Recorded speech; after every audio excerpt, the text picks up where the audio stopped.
Ir tāds svarīgs jautājums, kas patiesībā ir reāls jautājums, kur un pie kā mācīties. Šobrīd tur, kur mēs esam,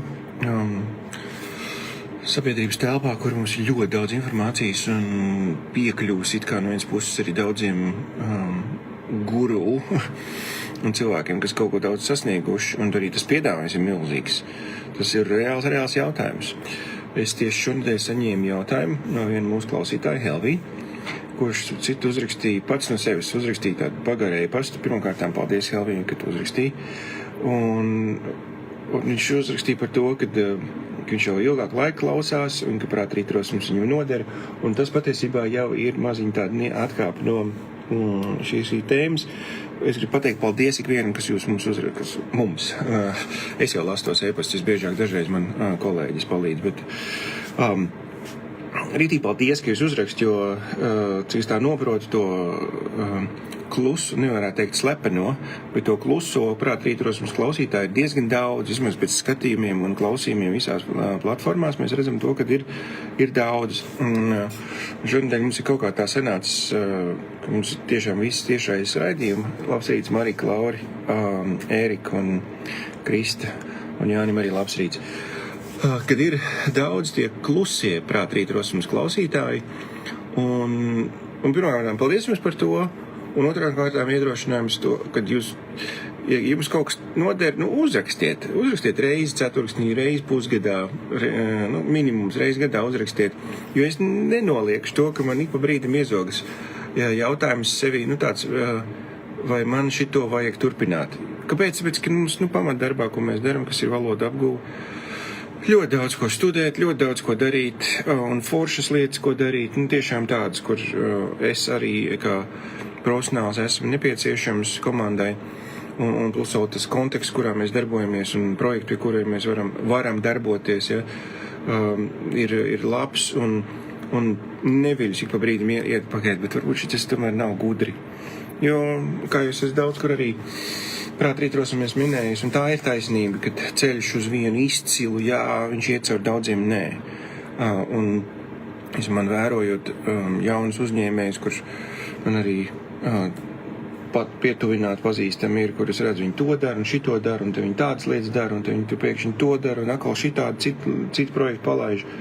Un es redzu, tas ir nepareizi, tas ir pilnīgi nepareizi, un to var atrast pēc entākajām grāmatām arī un gudriem cilvēkiem, un tā paša Aleks Harmozī, ka nevar mētāties no entākajām sfērām un entākajām lietām, un to var darīt tikai tad, kad tu esi pašā virsotnē. Tad tu vari diversificēties, lai, kā saka, kalnā uzkāp pa vienu taciņu, un tad, lai nenokristu, tad dzēna 7 mietiņus. Ja? Tāda ir tā secība. Un tas nē, bieži vien ir tāds, ka es izvērtēju, mēs esam pēdējos 5 gadus, gan dažādu apstākļu dēļ, gan arī paši mēs esam daudz kur teikuši nē, daudz kur. Un es ticu, ka es nebrīnīšos to, ka vēl vairāk ir jāsaka, un ļoti specifiskāk nē, arī, piemēram, tajā pašā valoda apgūve nozarē ir lietas, kuras vēl var nē, un tikai tas ir tas jā, pie kā strādāt, un tad tu kļūsti tiešām par profesionālu.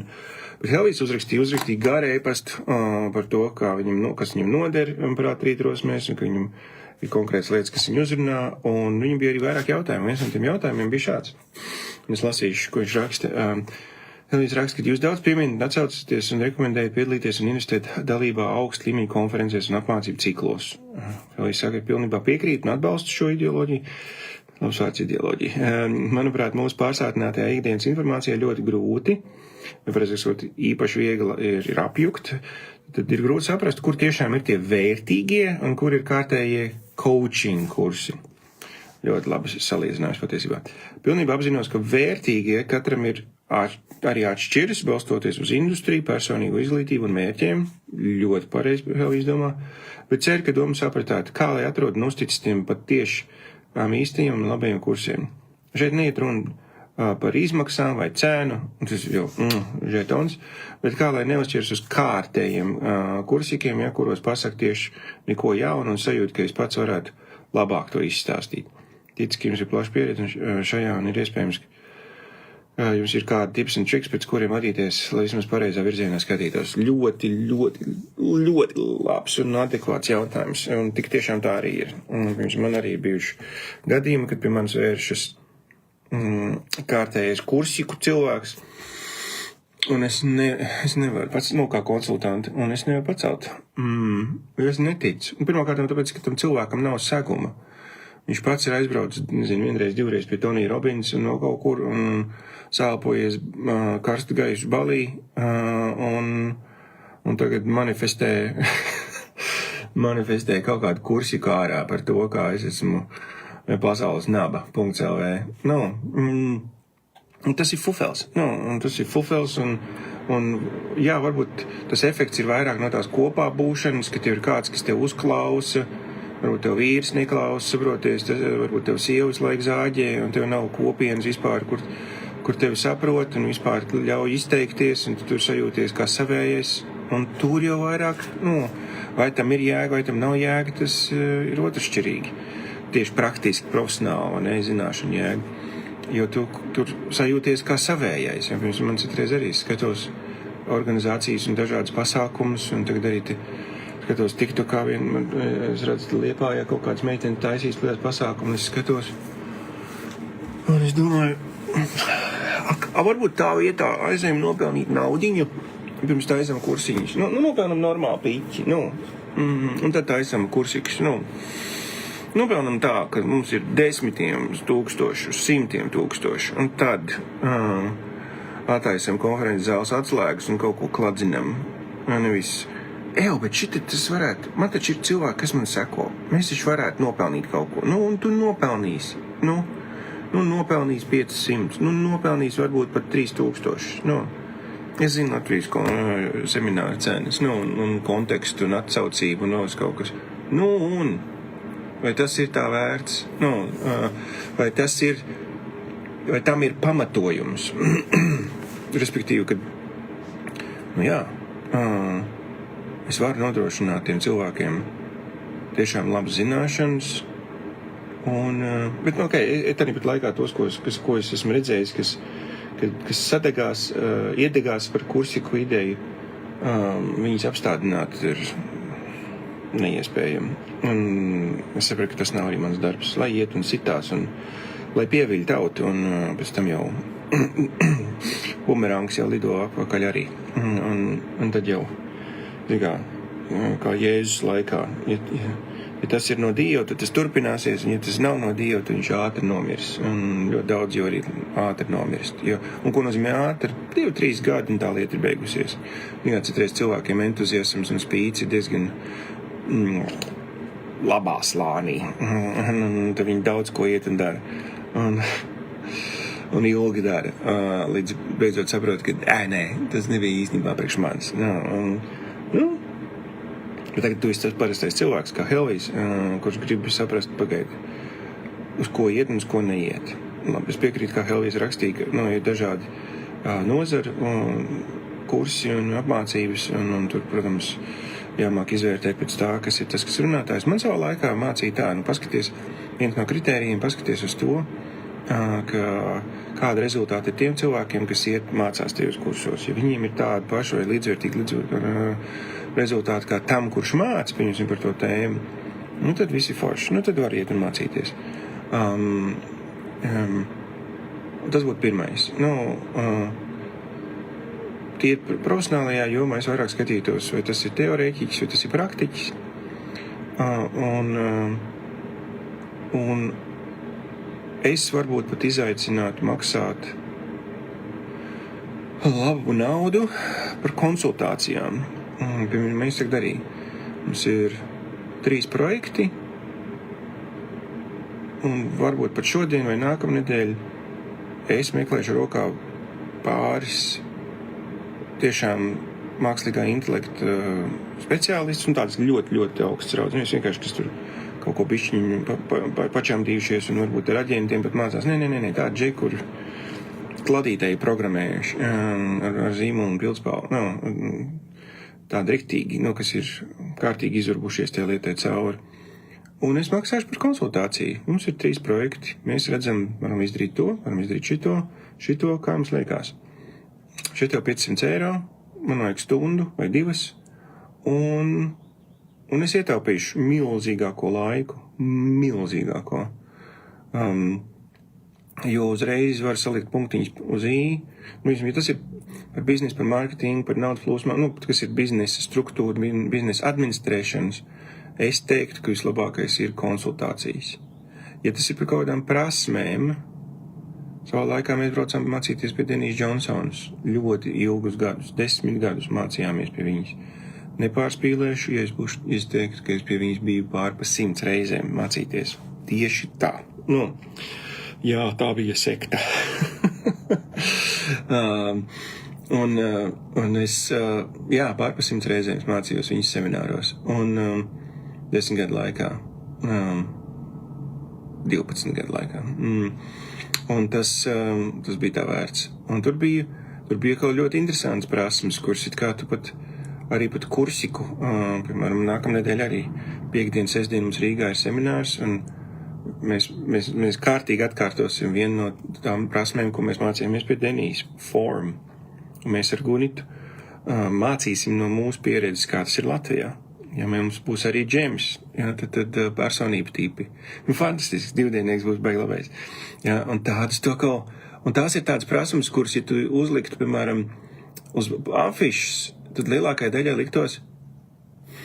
Un tie, kas, piemēram, mēs esam bijuši arī klausītāji, jūs varat droši ierakstīt, piemēram, ko jums ir noderējusi forma, prasme. Un jūs varat neskaidrot, kas viņa tā, tas ir inteliģents sarunas veidošanas pamatprincipi. Respektīvi, kā veidot sarunas visādos BNI, tikšanās kaut kādās networkingos, kā to, vai vispār vienalga kaut kur ikdienā, sarunas, kas aizved līdz kasei. Un tas nav tik vienkārši, kā tas izklausās. Daudziem liekas, kas runā, nemāk. Jā, nemāk. Nemāk.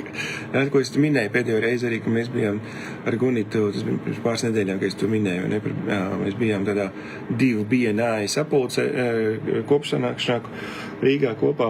Un pēc būtības pasākums bija labs, man bija prieks par tiem uzņēmējiem, kas tur bija sanākuši.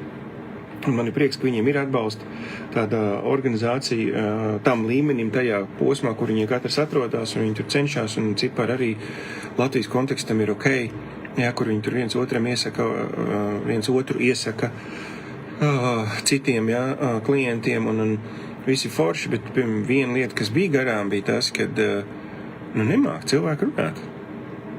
Ja es pats neformētu, un galvenais tie bija biedri, tie nebija viesi, mēs bijām uzaicināti kā viesi. Tur pāris reizes drīkst aiziet uz BNI kā viesis. Un vienkārši pasēdēt, paskatīties, vai tajā konkrētajā klubiņā ir atbilstošie kontakti, kas tev ir nepieciešami, vai cilvēki ar kontaktiem, kas tev ir nepieciešami. Un tad tu redzēsi, vai tev ir vērts tur stāties iekšā vai nē. Bet tas, kas manī nepatīkam pārsteidz, ir tas, ka cilvēki nemāk runāt. Pie man galdiņa arī, ja es nevadītu sarunu, jo es no sākuma apsēžos, es arī, pie klaipas pēc es vienkārši sēžu. Un man kundze, mēs arī, viņi bija citā pie citu galdiņu, viņi arī sēž. Un abiem diviem pēc tam mājās braucām, abiem diviem bija līdzvērtīga pieredze, Ja mēs neformētu, tad būtu baigi interesanti, Nebūtu interesanti, būtu ļoti maz kaut kāda saķere. Un formēšana, tas ir tāda prasme. Es nepārspīlēšu, es pateikšu, ka es esmu 100,000 eiro nopelnījis biznesā tieši dēļ formēšanas. Personīgi mūsu ģimenei noteikti esmu milzīgi naudu nopelnījis tikai ar formēšanu. Mūsu birojiem, darbam tieši ar formēšanu. 1 miljonu, vispār informācija līdz tam 1 miljonam, kad viņš vispār ir iespējams. Mēs viņu vienu Eiropas projektu izcēlām 11 gadus atpakaļ. Priekš uzņēmumu es informācijai piekļūtu ar formēšanu. Un kad tu to tā uzliec, mums plakātu. Vai ne? Tātad, bet, diemžēl, Denija Džonsona vairāk šādas seminārs nemāc, bet viņai ir organizācija, kas turpina viņas to iesākto Destiny Global, var meklēt, bet tie semināri notiek tikai ASV. bet ļoti praktiski. Ļoti praktiski. Un līdzvērtīgus seminārus par līdzvērtīgām prasmēm es pats personīgi neesmu redzējis. Ir, piemēram, Deivs Ramsijs, kas māca par finanses pratību, bet arī tas ir tikai ASV. Starp citu, ar visu to, kad es neesmu baigais, vispār neesmu ezotēriķi, un metafiziku un NLP, tur jāuzmanās, lai tu neiebrauc ellē ar vienu kāju. Tonijs Robins, es aizbrauktu. Es neesmu bijis, bet es aizbrauktu. Man ir bijusi doma, ka es kādreiz gribētu aizbraukt pie Tonija Robins. Vienkārši redzēt to, kā viņš šī konkrētajā jomā, kas ir motivational speakers, tad kad tev ir bišķiņo ožamā spetiņa, jāpalvošņāt, un tev spārs iet un darīt kaut ko. Viņš ir numur 1 pasaulē bijis. Denija Džonsona tomēr bija vairāk ar kristīgām vērtībām, bez kaut kādiem manifestāciju bullshitiem.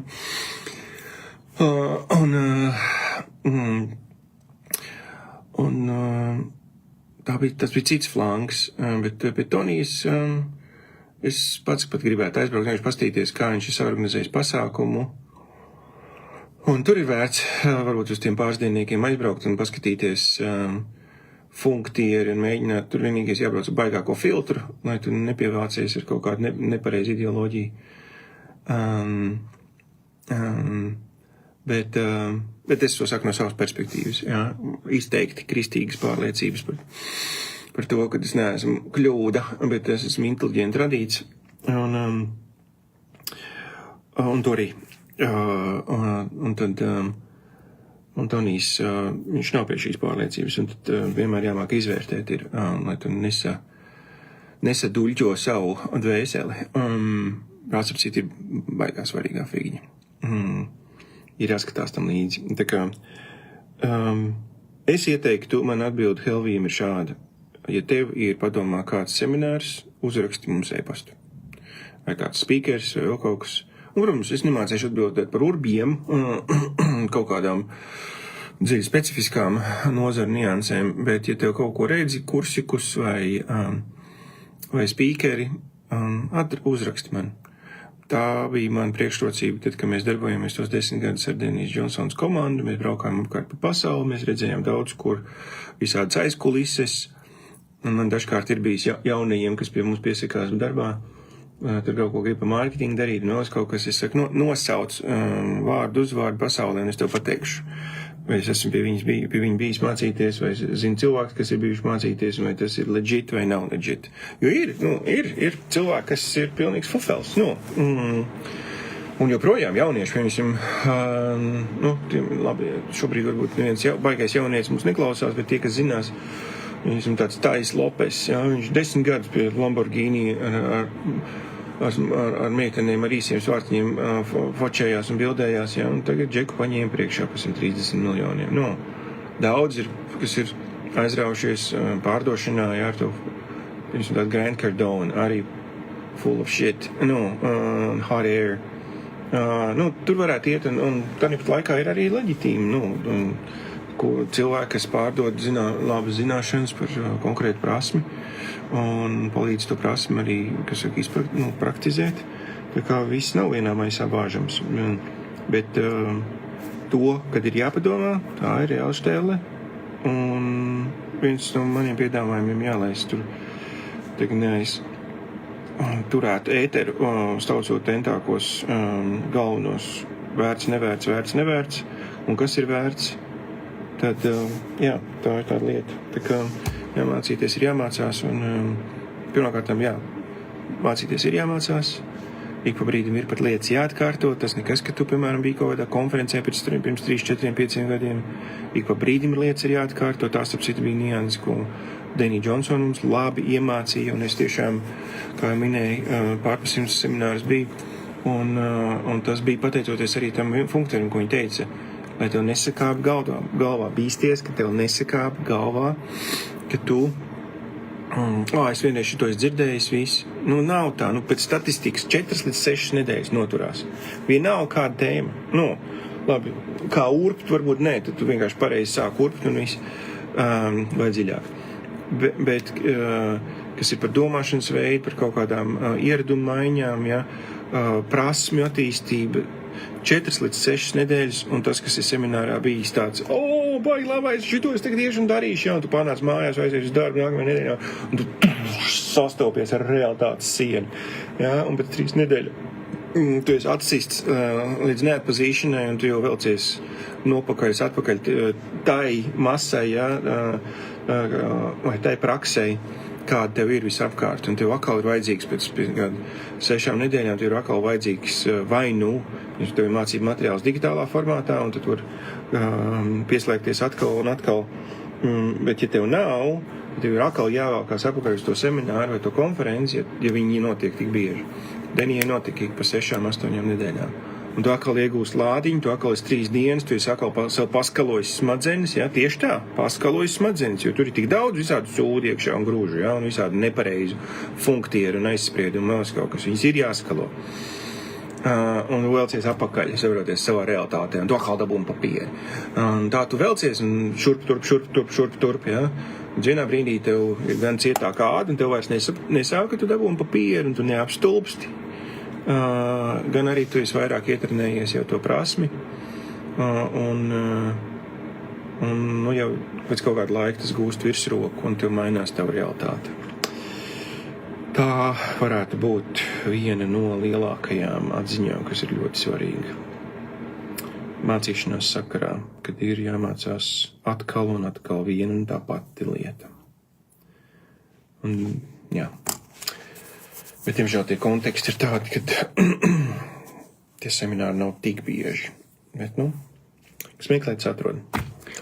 Rakstiet, ko es nezināšu, to es pateikšu, bet, ja es zināšu, to es pateikšu, ko es varu. Tā kā studijāt prātrītrosme.lv. Sapcīt, mums ir e-pasti. Es redzu, mums šodien vairāk cilvēki rakstījuši par to, ka, hei, es gribētu arī saņemt e-pastus, man kaut kā nenāk. Ir, mums ir e-pasti. Mēs sūtam e-pasti, cik pa brīdim šodien es nosūtīju vairākus par to, kā maziem biznesam praktiski, arī Latvijas kontekstā paskatīties uz naudas plūsmu. Bet tā mēs gatavojamies nākamajai nedēļai, piekdienai, sestdienai, kad mēs būsim Rīgā, 2-dienniekā, būs forši, būs forši laiks kopā, rītīgi feini būs. Un es savu komandu arī velku līdzā. Dažs labs no viņiem brauca lielām acēm, priekš, ka man jābrauc uz to semināru, es taču valodās te vairāk mācās. Jā, nē, braučur, mācīsimies labas lietas mācīsimies. Un tas arī gudri, lai man nebūtu ar katru individuāli jāstrādā, ir labi paņemt līdzā. Un, tā kā vēlreiz paldies Anitai, Jāna, labs rīts jums, riekstotājiem, kā jau entākos rīts, Jāna Grinšteina, labs rīts arī tev, Marika, tu pēc Spānijas, mums te ir 7, tev tur ir 6, mīļais cilvēki, tev miegs nenāk. Vai pēc, nē, man bailais iedomāties, cik tā pulkstens tur ir Spānijā. Bet tā, rītīgi feini, paldies jums. Droši uzrakstiet tik pa brīdim arī man, jo es tos e-pastus, pirms nekur, Helvijas mums šitādi te palāk uzrakstīja, vai ne? Obligāti tāda palāk nav jāraksta, bet to, kad jums tas noder, tas man noteikti, tagad kādu nedēļu, kāds pāris nedēļas vai mēnesis es varēšu turēties uz to, kad Helvijas man atrakstīja. Jo, kā jau minēju, ne jau tāpēc, ka man ir vajadzīgs iedrošinājums tik izteikti. Visiem mums ir vajadzīgs iedrošinājums. Ne? Visiem. Un par to nevajag kautrēties. Bet vairāk par to, kā es teicu, kontekstā, kur es sēžu un domāju, a может быть, я фигнёй занимаюсь. А может, šito nevajag. Может, man jādara kaut kas, vēl vairāk jāpasaka jātai pamatlietai, kas ir. Jo, zin kā, kāds skrien kā stirnis un nenāk atpakaļ. Un ir jārespektē tas, ka laiks ir straušs un industrijas mainās, un tās iespējas viņas negaida kā suns pie ķēdes. Viņas ir jāizmanto, viņas nav jāķer un jāgrāb, jo ne pagājis kā tur ir tas teiciens, pa galvu, ja? Bet arī nedrīkst marinēt. Nav gurķis. Labs rīts ar Jāldim. Un Marikai 4:30 Portugālē, mīļais cilvēki. Ej gulēt. Labi, paldies jums visiem. Lai jaudīgi nedēļas nogala, izskatās, ka būs smuks temperatūras, izbaudam. Mēs svinēsim, mēs ēdīsim Mums ir vairākas vārdienas, dzimšanas dienas. Mums puikam šodien tieši palika dzimšanas diena. Mēs jau viņu apsveicām tagad no rīta, jo tāda mūsu ģimenes tradīcija ir no rīta visus apsveikt. Bet ejam darām. Un atceries, nevar zināt to, kas būs rīt. Bet to, ko tu zini, ka tu vari paveikt. To gan vajag iet un padarīt. Lai izdodas, lai sanāk. Un tiekamies nākamnedēļ.